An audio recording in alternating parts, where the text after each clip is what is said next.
Guys, welcome है आपका अपने channel brain booster coaching classes में। आज की इस वीडियो लेक्चर में हम समझेंगे next video lecture series number 4 आप कह सकते हो। ठीक है, तो अब इस वीडियो लेक्चर में हम समझेंगे डिस्प्लेसमेंट रिएक्शन किसे कहते हैं। डिस्प्लेसमेंट रिएक्शन कहने का मतलब होता है कि कोई एक मोर रिएक्टिव एलिमेंट डिस्प्लेस कर दे लेस रिएक्टिव को। मीन्स कहने का है कि one element take place of another in a chemical reaction. मान लिया जैसे ए बी आपका कंपाउंड है, ठीक है, उसमें आपने कोई हाई रिएक्टिव एलिमेंट उसमें आपने ऐड किया, तो B as a less reactive होने की वजह से सी हाई रिएक्टिव होगा, तो सी बी को डिस्प्लेस कर देगा और बी की जगह बैठ जाएगा। कहने का मतलब है कि डिस्प्लेसमेंट रिएक्शन ऐसा रिएक्शन होता है जिसमें आपका हायर एलिमेंट जो होगा, ज़्यादा रिएक्टिव एलिमेंट लेस रिएक्टिव को डिस्प्लेस कर देगा और उसके आगे बैठ जाएगा, इसलिए उसे डिस्प्लेसमेंट रिएक्शन कहते हैं। नाम से क्लियर है, ठीक है जी। तो जैसे याद रखना, more reactive element less reactive ones, तो लेस रिएक्टिव को डिस्प्लेस कर देगा। अब इसका एग्जाम्पल समझते हैं कि होता क्या है कि जैसे देखो कॉपर सल्फेट प्लस जिंक, तो आपको पता है ये कॉपर है और ये जिंक है, तो copper as a less reactive as compare to zinc, तो जिंक ज़्यादा रिएक्टिव है एज कंपेयर टू कॉपर, तो कॉपर लेस है, तो जिंक ने क्या करेगा, कॉपर को डिस्प्लेस कर देगा और कॉपर की जगह आके बैठ जाएगा, तो बना देगा जिंक सल्फेट और कॉपर इज लिबरेट। ठीक है जी। अब देखो कॉपर सल्फेट प्लस आपने आयरन डाला, आयरन भी हाई रिएक्टिव होता है क्योंकि उसकी मेल्टिंग पॉइंट बहुत ज़्यादा हाई होती है, ठीक है। तो कॉपर जो है वो आपका लेस रिएक्टिव है, आयरन आपका हाई रिएक्टिव है, तो आयरन क्या करेगा, कॉपर को यहाँ से डिस्प्लेस कर देगा और बना देगा FeSO4। ठीक है जी, तो ये हमारा होता है डिस्प्लेसमेंट रिएक्शन। अब इसमें डिस्प्लेसमेंट रिएक्शन होने की वजह से इसमें आपको एक चीज़ और ध्यान रखना है कि आपने इसमें एक चीज़ कंक्लूजन देखा होगा कि इसमें ओनली एक ही एलिमेंट डिस्प्लेस हो रहा है।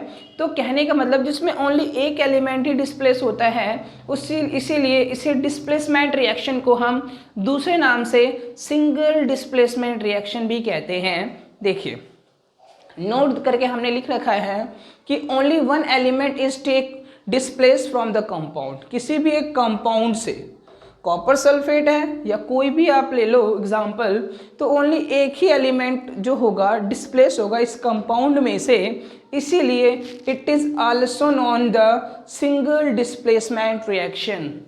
आया समझ में। अब इसके आगे हम डबल डिस्प्लेसमेंट रिएक्शन बताएंगे। समझते हैं डबल डिस्प्लेसमेंट रिएक्शन किसे कहते हैं। तो डबल डिस्प्लेसमेंट कहने का मतलब होता है उसमें आपका सिंगल एलिमेंट डिस्प्लेस हुआ था, ठीक है। इसमें क्या होगा कि जब दो कंपाउंड को आप रिएक्ट करोगे, when two compound react to each other, तो उसमें होता क्या है, एक्सचेंज ऑफ आयंस हो जाएगा, आयंस का एक्सचेंज हो जाएगा। तो कहने का मतलब है कि व्हेन टू कंपाउंड, जब दो कंपाउंड आपस में रिएक्ट करते हैं, रिएक्ट बाय एन एक्सचेंज, तो उस दौरान आयंस का एक्सचेंज हो जाना, उस प्रोसेस को हम डबल डिस्प्लेसमेंट रिएक्शन कहते हैं, या उसे हम दूसरे नाम से मेटाटेसिस रिएक्शन कहते हैं। METATHESIS, मेटाटेसिस रिएक्शन भी कहा जाता है इसे।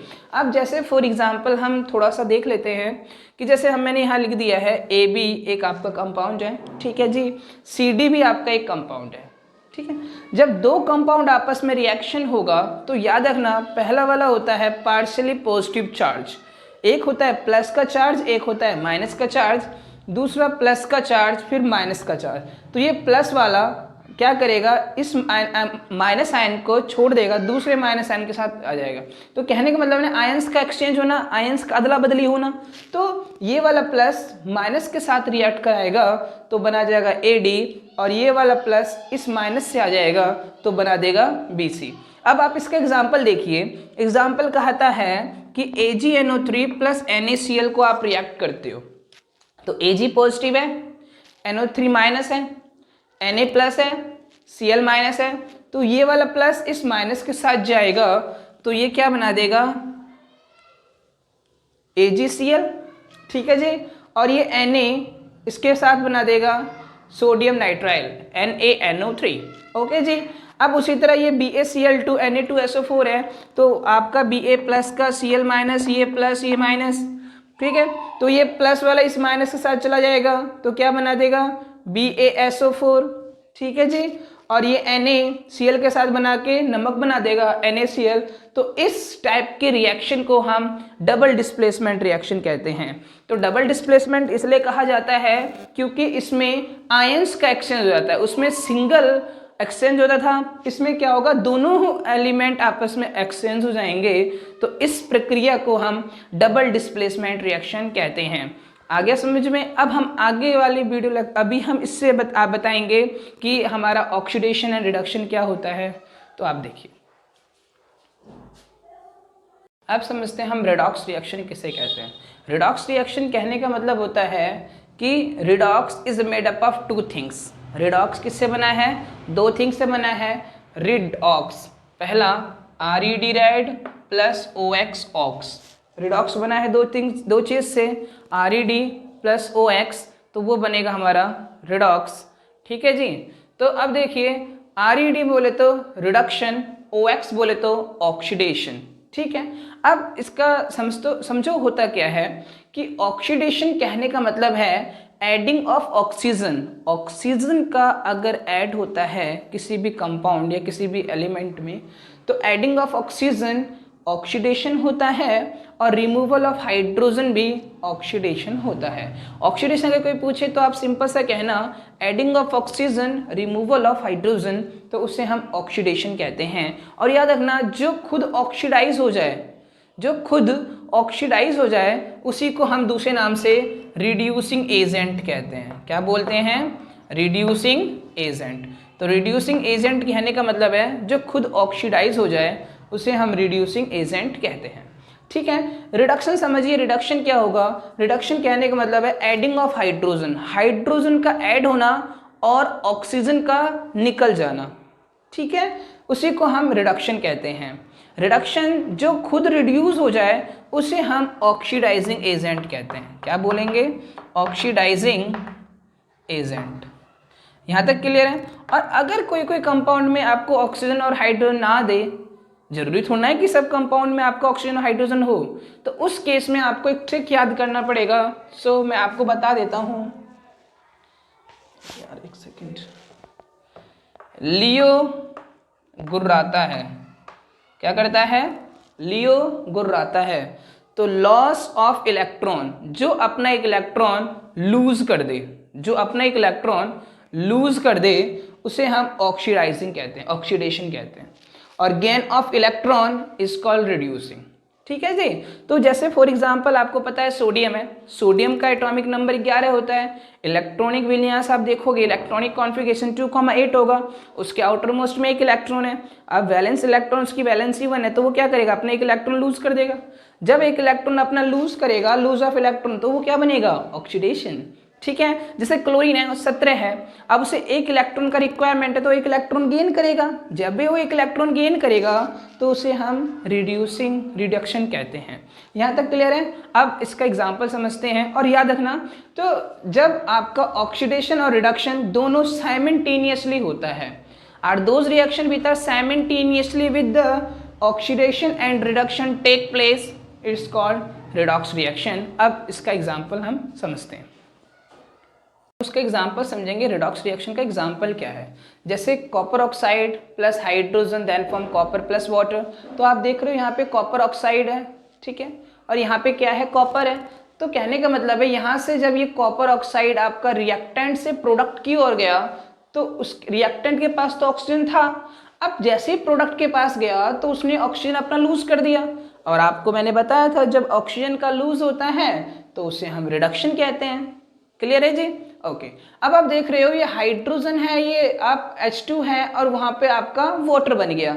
तो यहाँ हाइड्रोजन रिएक्टेंट में हाइड्रोजन था, बल्ले बल्ले कर रहा था।